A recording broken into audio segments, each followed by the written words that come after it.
So it's a game about planting decisions. You can choose if you have good rains, you plant maize and beans. If we have drought, you plant cassava. If we have too intense rain, it might be a good idea to plant rice. We know with certainty the climate is changing. That information needs to become decisions, needs to become action.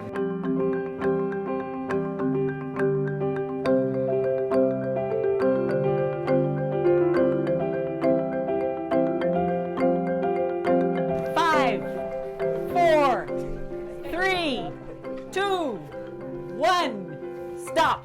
What we're doing is really to look at what are some of the most efficient adult learning mechanisms. It can fall 6 ways.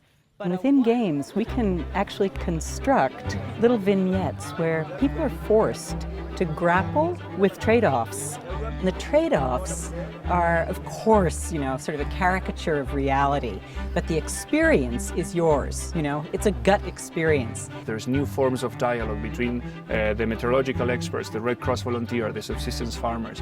They come together in a safe environment for exploring what can be done and for trying new ideas. Let's see what the rain brings.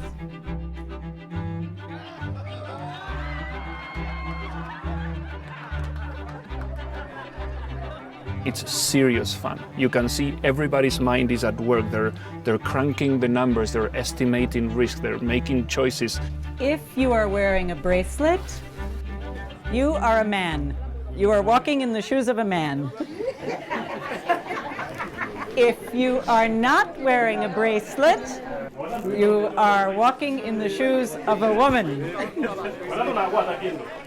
The most neglected aspects of climate change is actually how important the gender dimension is.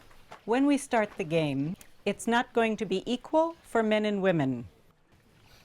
This is because women have many responsibilities on top of farming. They have to care for the family, for the children, for the elderly, for the sick, to make the food, to do the laundry, fetch the wood, make the fire. If you are a woman, no bracelet, you start with 3 beans. If you're wearing this very masculine bracelet, you're walking in the shoes of a man, you start with 4 beans. In our humanitarian work, we have noticed that women and men suffer differently. Things that have to do with too much rain, too little rain, and so on.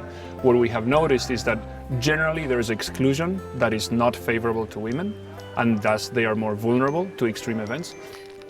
All of the farmers who are left in the game, put your arms up. What do you have on your arm that's the same? So it's only the men who are left.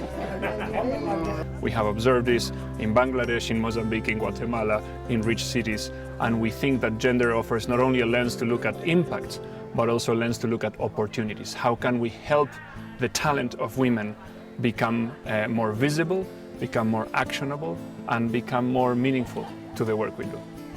One more round. Let's see what the rains bring. Everyone paid for cassava? Yeah. Okay, here come the rains.